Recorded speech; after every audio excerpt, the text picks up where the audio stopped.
My parents abandoned me at 13, leaving me alone and hungry. Decades later, when my wealthy uncle died and left me everything, they reappeared, demanding millions. They never saw the secret clause coming, a meticulously laid trap that left them with absolutely nothing. This is where the story truly begins, and you won't want to miss what happens. Make sure you're subscribed to see it through to the end. We're always curious. Where in the world are you all watching from today? Let us know in the comments. The chill in the air bit deep, mirroring the ache settling in my bones. A persistent cough had developed into a full-blown chest infection, leaving me weak and disoriented. My small apartment, usually a haven of antique books and warm lamplight, felt suffocating. I clutched a mug of herbal tea, the steam doing little to clear the fog in my head, when my phone buzzed with an unknown number. My work as a historical archivist often brought unexpected calls, so, with a sigh, I answered, my voice hoarse. "Elena, it's Mr. Harrison, Arthur's lawyer." My heart, already fluttering with fever, plummeted. Mr. Harrison was a name I knew well, a name synonymous with my Uncle Arthur's quiet, formidable presence. Arthur, my mother's older brother, was a man of few words but immense kindness, a brilliant software developer who had lived a secluded yet impactful life. He was the anchor in my otherwise turbulent childhood, the one who stepped in when my world fractured. My stomach churned with a sudden, terrible premonition. "Yes, Mr. Harrison, is everything all right?" I managed, my voice barely a whisper. A pause, a heavy, pregnant silence that spoke volumes before any words were uttered. "I'm so sorry to be the one to tell you this, Elena," he began, his voice softening with genuine regret. "Arthur passed away peacefully in his sleep last night."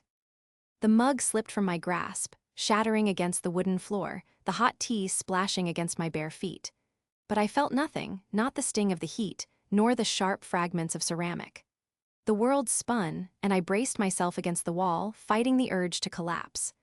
Arthur gone, the man who had been a silent guardian angel, who had plucked me from the jaws of despair when my own parents abandoned me, was no longer here.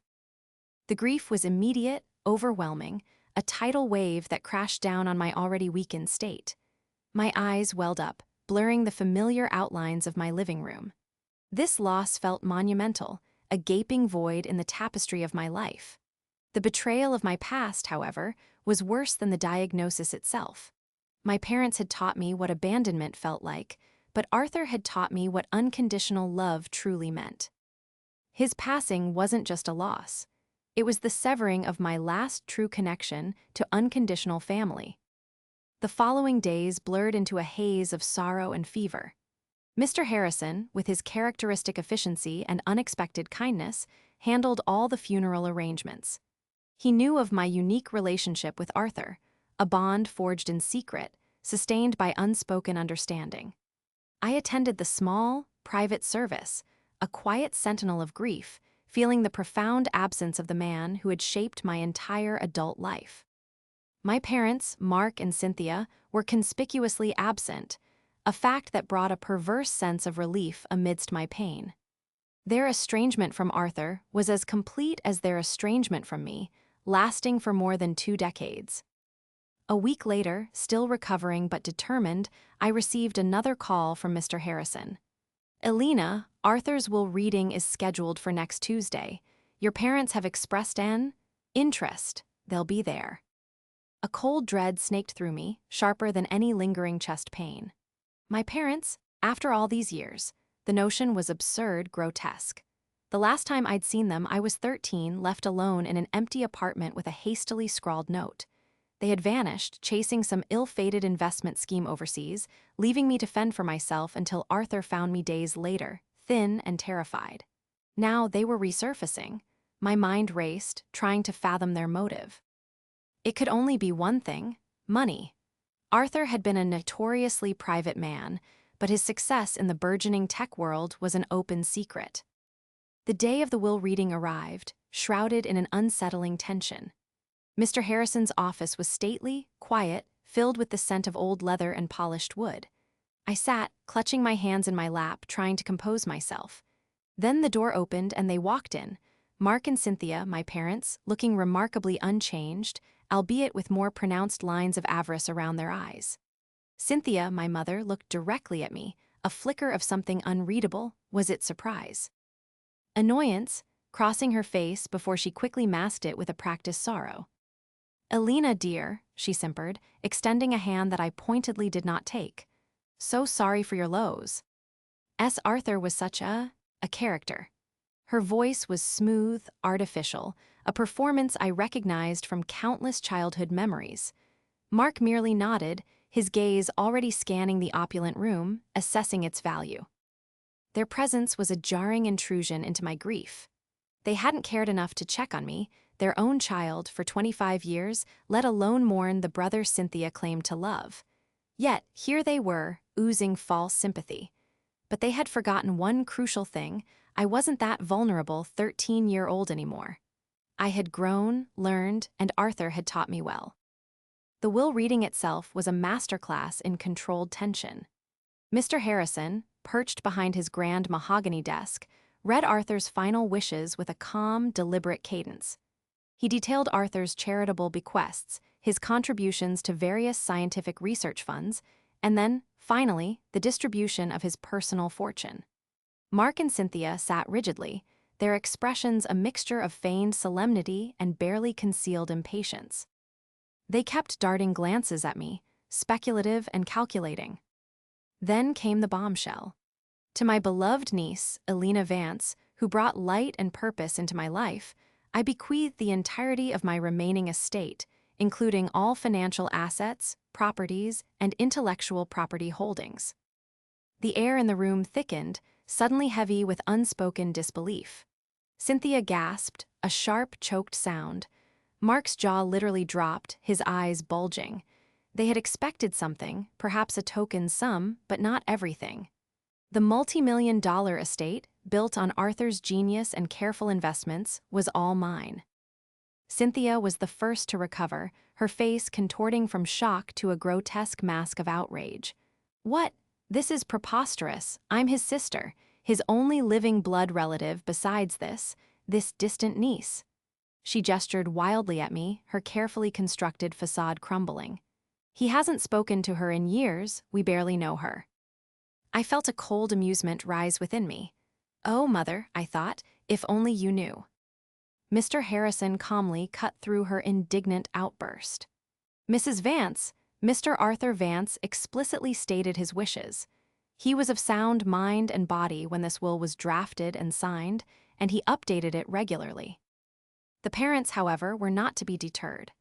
Over the next few days, their true colors began to show with an alarming speed. Cynthia called me incessantly, her tone shifting from bewildered indignation to barely veiled threats. "You manipulated him, Alina. He was a lonely old man. You took advantage." Mark, meanwhile, was more direct, sending aggressive emails demanding that I do the right thing and share what's rightfully ours. They hired a lawyer, a slick, young shark named Mr. Davies, whose smarmy demeanor and overly polished appearance screamed opportunist. Mr. Davies was a caricature of an antagonist.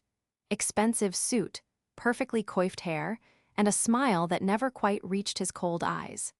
He initiated legal proceedings, claiming undue influence and mental incompetence on Arthur's part, portraying me as a conniving niece who had somehow coerced a dying man. He even subtly hinted at my questionable profession as an archivist, implying it was beneath Arthur's legacy. Their strategy was clear: discredit me, claim their rightful inheritance, and exploit Arthur's memory for their own gain, just as they had tried to exploit me all those years ago. But they still had no idea what Arthur, and by extension, Mr. Harrison, had prepared for them. The initial shock of my parents' brazen demands quickly gave way to a quiet, simmering resolve. I was no longer the frightened, abandoned girl. Arthur had ensured that. My profession as a historical archivist wasn't questionable, as Mr. Davies suggested. It was a testament to the meticulousness and patience Arthur had instilled in me. I was an expert in digging through records, piecing together forgotten histories, and preserving truths. And now, my own history was under attack. I met with Mr. Harrison in his office, the air thick with the scent of impending legal battle. "They're claiming undue influence, Alina," he stated, his gaze steady. And mental incompetence. I looked at him, a small, knowing smile playing on my lips. They always underestimate people, don't they, Mr. Harrison? He returned my smile, a flicker of satisfaction in his eyes. Indeed, but Arthur was not a man to be underestimated. He then leaned forward, his voice dropping slightly. Arthur anticipated this, Alina. He anticipated them. This was the moment. The clever trap Arthur had hinted at, the one I had sensed but couldn't quite articulate. Mr. Harrison opened a secure drawer and pulled out a thick, leather-bound folder. Years ago, after you turned 18, Arthur amended his will with a specific clause. He called it the Testamentary Reimbursement Clause. It's legally ironclad. My heart pounded with a mix of anticipation and awe for Arthur's foresight. What does it do? It states that any individual who contests his will or claims a portion of his estate without being a named beneficiary must first settle all outstanding personal and financial debts owed to the estate, Mr. Harrison explained, his eyes glinting. And Arthur kept meticulous records, Alina. Every single penny he spent on your behalf, since the day your parents abandoned you, was recorded as a loan made to them. I gasped. It was brilliant, devastatingly so. Arthur hadn't just rescued me. He had quietly, methodically, created an iron cage for my parents if they ever dared to re-enter my life with their predatory claims. The boarding school tuition, my university education, the rent for my first apartment, all meticulously documented as funds advanced on behalf of Mark and Cynthia. He never wanted to pursue it while he was alive, Mr. Harrison continued. He simply wanted to ensure you were safe and educated, but he also wanted to guarantee that if they ever came after his estate, they would find themselves in a debt they could never repay. My shift from victim to strategist was complete. Armed with this knowledge, and with Mr. Harrison as my guide, I felt a surge of strength. My professional skills as an archivist, my dedication to detail and truth, were suddenly paramount. We began to prepare our defense, knowing that the trap was set and my parents were walking directly into it, oblivious. The urgency was palpable. The danger for them, not me, was imminent. The initial legal skirmishes were brutal, primarily fought through official letters and aggressive posturing from Mr. Davies. My parents, buoyed by their lawyer's bluster, grew increasingly confident, convinced they were on the verge of claiming Arthur's millions. They seemed to forget who I was, or perhaps they simply never truly knew. The first major confrontation came during a preliminary mediation session, a sterile conference room designed to encourage settlement before a full trial. Mark and Cynthia sat across from me, radiating smug self-importance. Mr. Davies, slick as ever, led their charge, outlining their claims of undue influence and my alleged manipulation of a frail, elderly man. He spoke of their deep emotional bond with Arthur, a bond that had supposedly been severed by my insidious interference. I listened in silence, my heart astone. Their lies were a fresh wound, but also a testament to Arthur's wisdom in preparing for this exact moment. When it was our turn, Mr. Harrison, with quiet authority, began to dismantle their narrative. Mr. Davies makes many claims about undue influence and a supposed severed relationship, Mr. Harrison stated, his voice calm but firm. However, the truth is, Arthur and Alina maintained a loving and consistent relationship for over 2 decades. A relationship that began when Mrs. Vance and Mr. Vance abandoned their 13-year-old daughter, Alina, leaving her alone in an empty apartment for days. The air crackled. Mark and Cynthia stiffened, their carefully constructed expressions of grievance faltering. Mr. Davies, caught off guard, stumbled. "Objection, this is irrelevant character assassination," he sputtered, but Mr. Harrison held up a hand.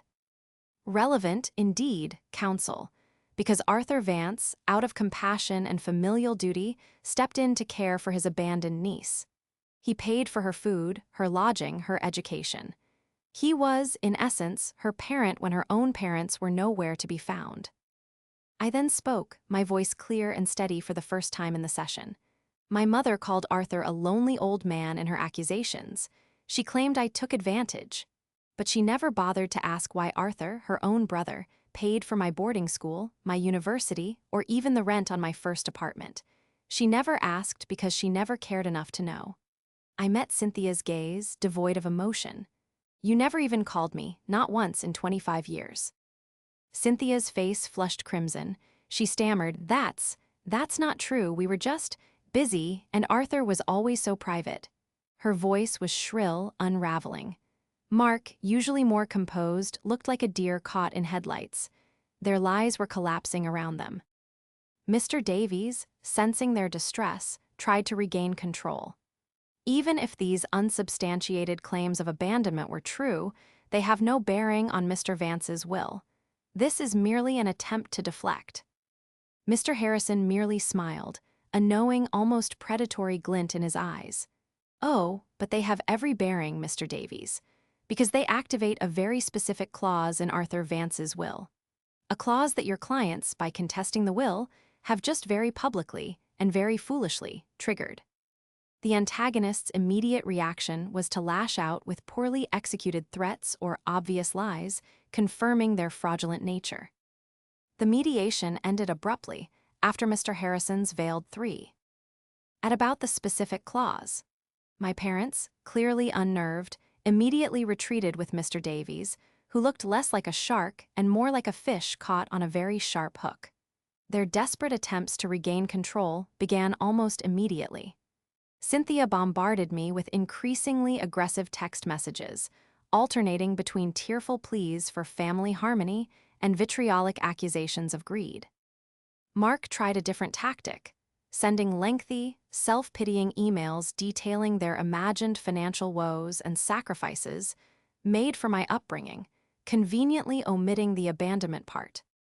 Meanwhile, Mr. Harrison and I were meticulously building our case. The testamentary reimbursement clause was our ace in the hole, and Arthur's fastidiousness was our greatest asset. Mr. Harrison presented me with binders filled with evidence, dated receipts, bank statements, tuition invoices, even scanned copies of letters Arthur had received from my boarding school and university, always under strict confidentiality to me. There were ledgers detailing every utility bill, every grocery delivery, every medical expense Arthur had paid for me in those critical years after they vanished. Each entry was meticulously cross-referenced, signed by Arthur, and often accompanied by a brief, poignant note. One read, "Elena's first proper winter coat. Her parents never bought her one." The sheer volume and detail of the documentation were staggering. It wasn't just a list of expenses. It was a chronicle of Arthur's unwavering care and my parents' complete dereliction of duty. We even had a signed affidavit from my former headmistress, confirming Arthur as my sole guardian and payer of all fees, with no contact ever initiated by Mark or Cynthia. Despite the mounting evidence, my parents, still under Mr. Davies' increasingly frantic guidance, pressed on. They seemed convinced that any judge would see the injustice of a niece inheriting everything over a biological sister. They even produced a few carefully selected photos from my distant childhood, attempting to paint a picture of a close-knit family, completely ignoring the 2 decades of silence.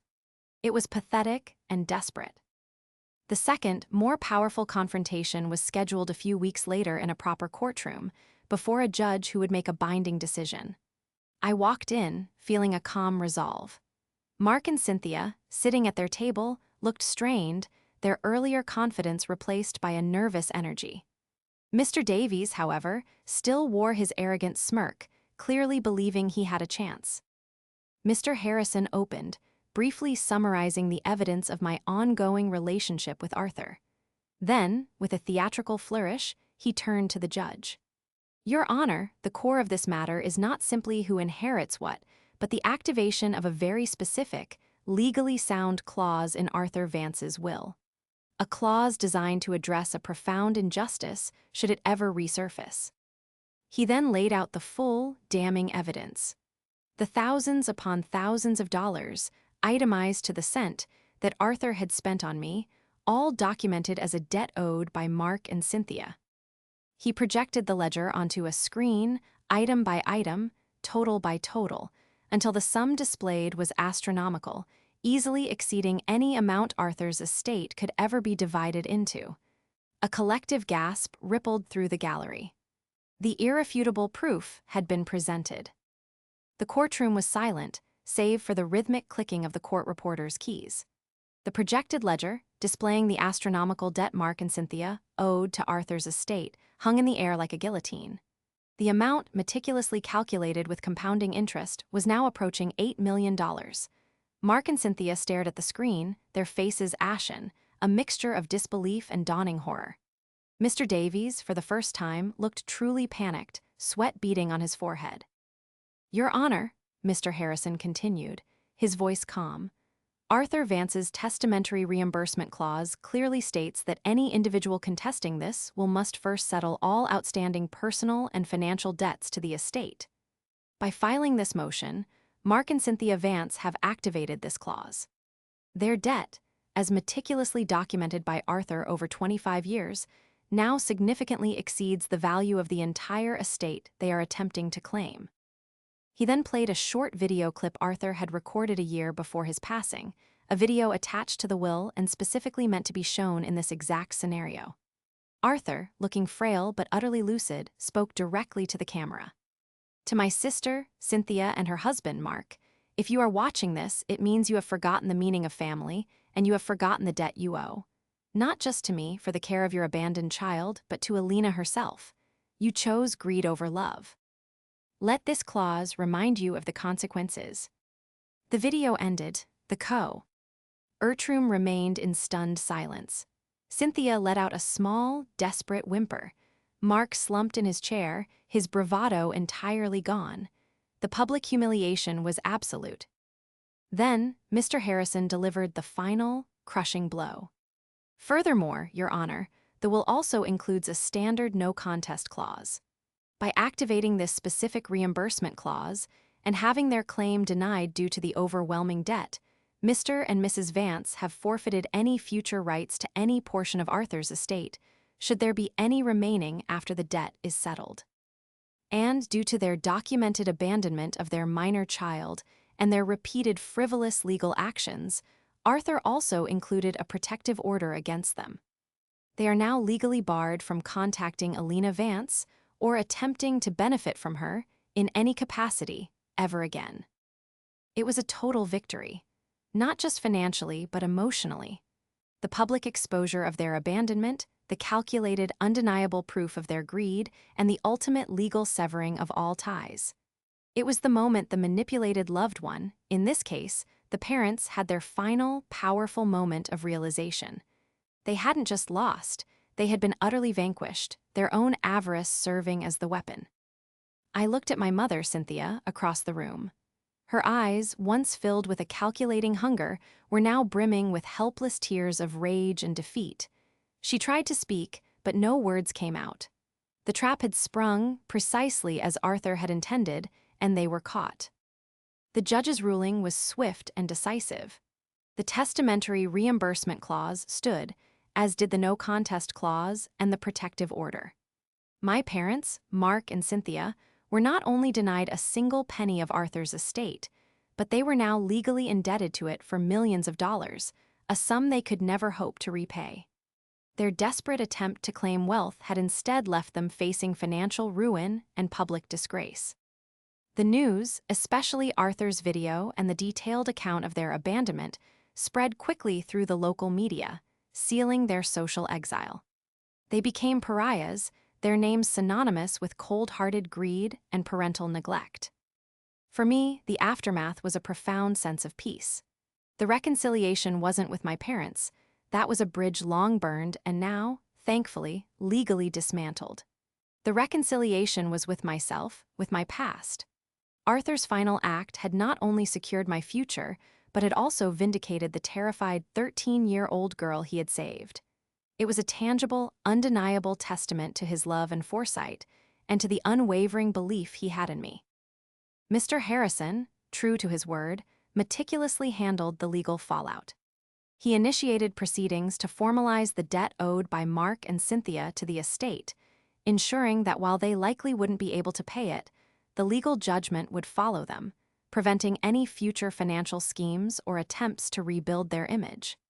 He also made sure the protective order was robust, giving me a sense of security I hadn't realized I craved. The most poignant part of the resolution was dedicating a portion of Arthur's estate, as per his implicit wishes and my own desire, to a foundation for abandoned and neglected children. It was a small way to honor his legacy, to ensure that other children like me, who might find themselves alone and vulnerable, would have a guardian angel, even if it was a collective one. My professional network, comprised of historians and preservationists who valued truth above all else, rallied around me, offering support and quiet admiration for my stand. The antagonist, Mark and Cynthia, faced definitive consequences: financial ruin, social ostracization, and a complete, irreversible severing of ties with the daughter they had discarded. Their greed had been their undoing, a fate Arthur had so brilliantly orchestrated. I inherited Arthur's home, a quiet, sprawling property filled with his books and memories. As I walked through the sunlit rooms, I felt his presence not as a loss, but as a guiding light. I was finally free, not just from my parents' shadow, but free to build a future shaped by love, integrity, and the enduring legacy of a man who taught me that true wealth lies in kindness and unwavering care.